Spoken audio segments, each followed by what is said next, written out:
ये कहानी है हीरापुर के गांव उजाला की, जहां सभी लोग किसानी करके अपना जीवन जी रहे थे। सभी लोगों में एकता की भावना थी और वो सभी तरबूज की खेती किया करते थे। उजाला गांव के लोग अपने साफ दिल और प्रेम की भावना की वजह से जाने जाते थे। वहीं उसी गांव में आदि का परिवार भी रहता था। सिया, मैं क्या करूं?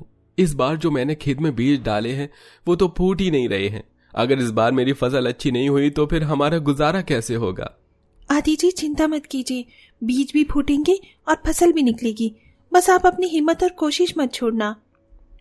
ठीक कहती हो सिया, शायद मैं जल्दबाजी कर रहा हूँ। अभी आदि ने ऐसा बोला ही था कि तभी उसके दरवाजे पर एक आदमी आया। अरे आदि भैया, घर में तो हो? हाँ जी, यही हूँ, बोलिए। आदि भैया, तुम्हें पता नहीं चला क्या? आज गांव में मुखिया जी के दोस्त नेताजी आ रहे हैं। सभी अपनी फसल से 10-10 किलो तरबूज उनके लिए निकाल रहे हैं, तुम भी दे दो। क्या? लेकिन इसकी बात कब से चल रही है? लो, कर लो बात। भाई, इसका तो हम सभी को कल से ही पता है। अब तुम्हें नहीं लग पाई तो बोलो, हम क्या करें? अब आदि जी, बातें न बताओ, जल्दी से तरबूज दो। देखिए केशव भैया, आप तो मेरे हालात जानते ही हो। मेरे पास ना बड़ा खेत है और ना ही बहुत सारी फसल। अगर मैंने आपको 10 किलो तरबूज दे दिया तो मेरे खेत में तो कुछ भी नहीं बच पाएगा। आदि भैया, कह तो तुम सही रहे हो, ये बात मैं तो समझ लूंगा, लेकिन हो सकता है मुखिया जी न माने तो। आदि जी, इनको जितना भी तरबूज चाहिए दे दीजिए। वैसे भी कभी भी अपनी चीज बांटने से उसमें कमी नहीं आती है। वाह भाभी जी, क्या बात कही है। क्या सच में सिया? अच्छा ठीक है, अगर तुम कह रही हो तो मैं दे देता हूँ। आओ भाई साहब। आदि उस आदमी को अपने खेत में ले गया, जहां पर बस कुछ ही तरबूज आ रहे थे।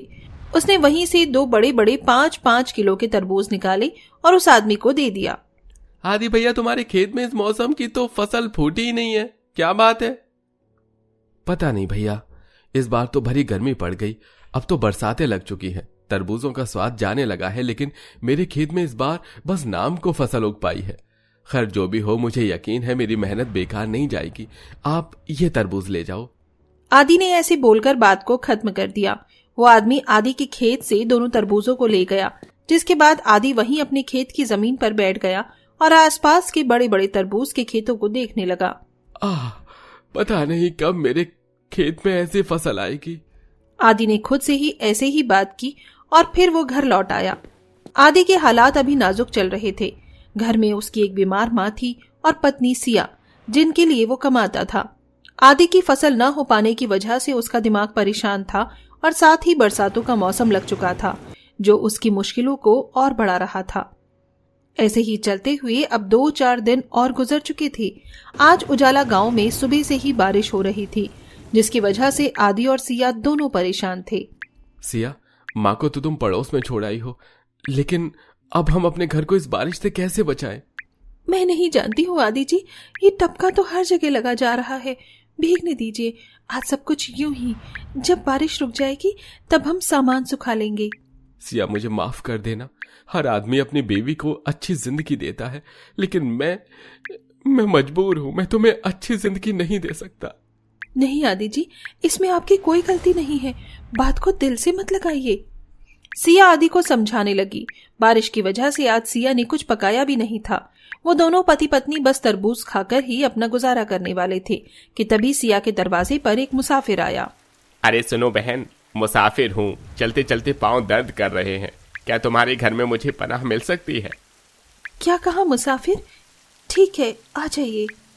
सिया ने संजय को अंदर बुला लिया और उसे एक सूखे कोने में बिठा दिया।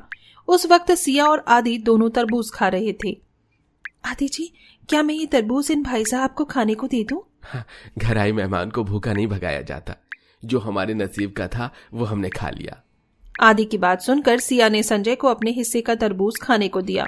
संजय काफी भूखा था। उसने तरबूज को खाया और कुछ देर आराम करके वो फिर से अपने सफर पर निकल गया। बारिश अभी भी हो रही थी। ये बारिश आज सुबह से ही एक जैसी हुई जा रही है। इतना पानी तो किसी के भी खेत के लिए अच्छा नहीं है। हे भगवान, अब बस अपनी इस धारा को रोक भी दे। आदि काफी चिंता में था, क्योंकि उसकी फसल बहुत कम हुई थी, लेकिन किस्मत को तो कुछ और ही मंजूर था। लगातार सुबह से रात तक एक जैसी ही बारिश बरसती रही। रात से फिर सुबह आ गई, लेकिन बारिश नहीं रुकी। अब गांव वाले चिंता में आ गए थे कि सुनो गांव वालों, मौसम का हाल देखते हुए लगता है कि ये बारिश आसानी से नहीं रुकेगी।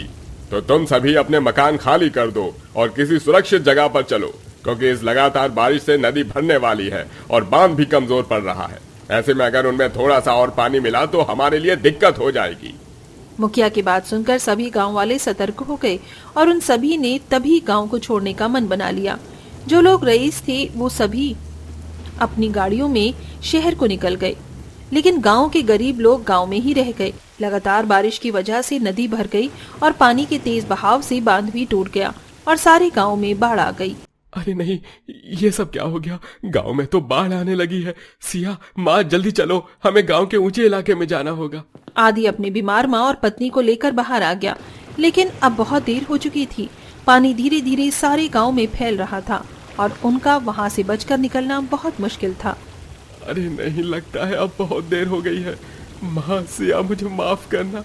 आदि अपनी हिम्मत को हार रहा था कि तभी सिया ने उसे कुछ दिखाया। आदि जी, वो देखिए, ये कैसे हो सकता है?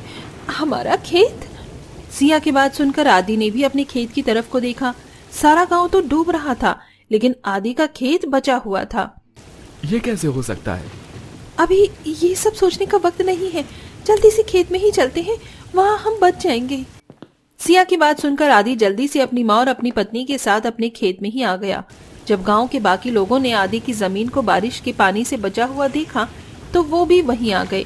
कोई नहीं समझ पा रहा था कि इस सब का क्या मतलब है। अरे भाई, इस जमीन पर पानी क्यों नहीं आ रहा है? क्या पता भैया, शायद ऊपर वाला हमें बचाना चाहता है, इसीलिए ये हो रहा है। तभी आदि ने ऐसे बोला ही था कि उसकी जमीन हिलने लगी और जिस आदि के खेत में कब से फसल नहीं फूटी थी, वहां से बड़े बड़े तरबूज निकलने लगे। सभी ये देखकर चौंक गए कि तभी उन्हें एक आवाज आई। गांव वालों, घबराओ नहीं, ये खेत मैंने तुम्हारी ईमानदारी और साफ दिल की वजह से जादुई कर दिया है। जिन तरबूजों को बेचकर तुम्हारा गुजारा होता था, अब उन्हीं के जरिए तुम जाने जाओगे।